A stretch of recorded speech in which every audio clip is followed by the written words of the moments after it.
खरदूषण से युद्ध। शूर्पणखा का रक्तरंजित मुखमंडल देखकर वह क्रोध से कांपते हुए बोला, बहन, मूर्छा और घबराहट छोड़ मुझे बताओ कि किसने तुम्हें रूपहीन बनाया है। किसने आज इस निद्रानिमग्न नागराज को छेड़ने की मूर्खता की है? किसके सिर पर काल नाच रहा है? मुझे शीघ्र उसका नाम बताओ। उस अपराधी को मेरे क्रोध से देवता, गंधर्व, पिशाच और राक्षस कोई भी नहीं बचा सकता। खर के मुख से निकले इन वचनों सुनकर शूर्पणखा का कुछ धैर्य बंधा। उसने रोते रोते खर से कहा, राम और लक्ष्मण नामक दो राजकुमार, जो अयोध्या के राजा दशरथ के पुत्र हैं, इस वन में आए हुए हैं। उनके साथ राम की भार्या सीता भी है। वे दोनों ही बड़े सुंदर, पराक्रमी और तपस्वी प्रतीत होते हैं। जब मैंने उनसे राम की पत्नी के विषय में पूछा तो वे चिढ़ गए और उनमें से एक ने मेरे नाक कान काट लिए। भैया, तुम शीघ्र उन्हें परलोक भेजकर उनसे मेरे अपमान का प्रतिशोध लो। मेरे हृदय को शांति तभी मिलेगी जब मैं उन तीनों का गरम गरम रुधिर पी लूंगी। तत्काल ही खर ने अपनी सेना के 14 यमराज के समान भयंकर योद्धा एवं पराक्रमी राक्षसों को आज्ञा दी कि शूर्पणखा के साथ जाकर उन तीनों का वध करो। मेरी बहन को वहीं उनके शरीर का गरम गरम रक्त पिलाकर इसके अपमान की ज्वाला को शांत करो। खर की आज्ञा पाते ही वे राक्षस भयंकर अस्त्र शस्त्रों से सुसज्जित होकर राम, लक्ष्मण तथा सीता का वध करने के लिए शूर्पणखा के साथ चल पड़े। शूर्पणखा के साथ इस राक्षस दल को देखकर राम लक्ष्मण से बोले, लक्ष्मण, तुम सीता के पास खड़े होकर उसकी रक्षा करो। मैं अभी इन राक्षसों को मार कर यमलोक भेजता हूँ। इसके पश्चात राम धनुष पर प्रत्यंचा चढ़ाकर बाण संभालकर उन राक्षसों से बोले, दुष्टों, हम लोग तपस्वी धर्म का पालन कर रहे हैं और किसी निर्दोष पर कभी वार नहीं करते। तुम सब पापात्मा तथा ऋषियों का अपराध करने वाले हो। उन ऋषि मुनियों की आज्ञा से ही मैं धनुष बाण लेकर तुम लोगों का वध करने आया हूँ। तुम्हें यदि युद्ध से संतो प्राप्त होता हो तो यहाँ ही खड़े रहो, अन्यथा लौट जाओ।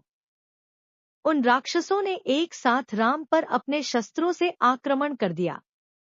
प्रत्युत्तर में राम ने एक साथ 14 बाण छोड़े जिन्होंने उनकी छातियों में घुसकर उनके प्राणों का हरण कर लिया। वे भूमि पर गिरकर तड़पने लगे और मृत्यु को प्राप्त हुए। सभी राक्षसों के इस प्रकार मर जाने पर शूर्पणखा रोती बिलखती खर के पास जाकर बोली, उन सब राक्षसों को अकेले राम ने ही वध कर डाला। वे सब मिलकर भी उसका कुछ न कर सके। मुझे तो प्रतीत होता है कि तुम महास्मर में सबल होने के बाद भी राम के सामने युद्ध में नहीं ठहर सकोगे।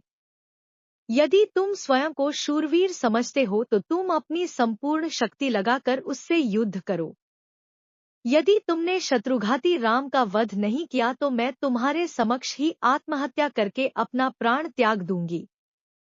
शूर्पणखा के द्वारा इस प्रकार तिरस्कृत होने पर खर ने क्रोधित होकर कहा, शूर्पणखे, तू व्यर्थ ही भयभीत होकर आत्महत्या करने का प्रलाप कर रही है। मैं तत्काल जाकर उन दोनों भाइयों का वध कर डालूंगा। मेरे समक्ष उनका तेज वैसे ही है जैसे कि सूर्य के सामने जुगनू। तू अकारण चिंता करना त्याग दे।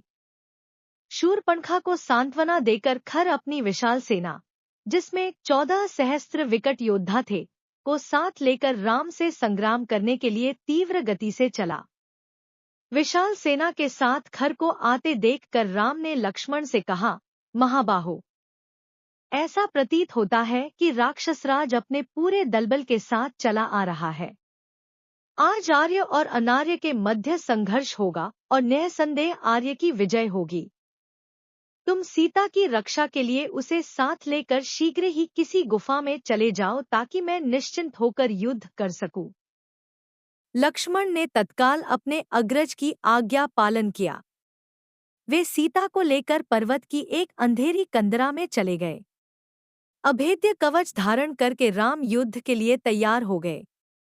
देवता, यक्ष, किन्नर गंधर्व आदि सभी राम के विजय के लिए परमात्मा से इस प्रकार प्रार्थना करने लगे कि हे त्रिलोकीनाथ, वीर पराक्रमी रामचंद्र को इतनी शक्ति प्रदान करो कि उनके हाथों गौ, ब्राह्मणों तथा ऋषि मुनियों को अनेक प्रकार से कष्ट देने वाले राक्षसों का नाश हो सके। राक्षसों की सेना ने राम को चारों ओर से घेर लिया तथा आक्रमण की तैयारी करने लगे। राम ने भीषण विनाश करने वाली अग्नि बाण छोड़ दिया, जिससे राक्षस हाहाकार करने लगे। राम तत्परता के साथ राक्षसों के द्वारा छोड़े गए बाणों को अपने बाणों से आकाश में ही काटने लगे। इस पर राक्षसों ने अत्यंत क्रोधित होकर एक साथ बाणों की वर्षा करना आरंभ कर दिया और राम चारों ओर से उनके बाणों से आच्छादित हो गए। राम ने अपने धनुष को मंडलाकार करके अद्भुत हस्तलाघव का प्रदर्शन करते हुए बाणों को छोड़ना आरंभ कर दिया, जिससे राक्षसों के बाण कट-कट कर भूमि पर गिरने लगे। यह ज्ञात ही नहीं हो पाता था कि कब उन्होंने तरकस से बाण निकाला, कब प्रत्यंचा चढ़ाई और कब बाण छूटा। राम के बाणों के लगने से राक्षसगण निष्प्राण होकर भूमि में लेटने लगे। अल्पकाल में ही राक्षसों की सेना उसी भांति छिन्न भिन्न हो गई जैसे आंधी आने पर बादल छिन्न भिन्न हो जाते हैं।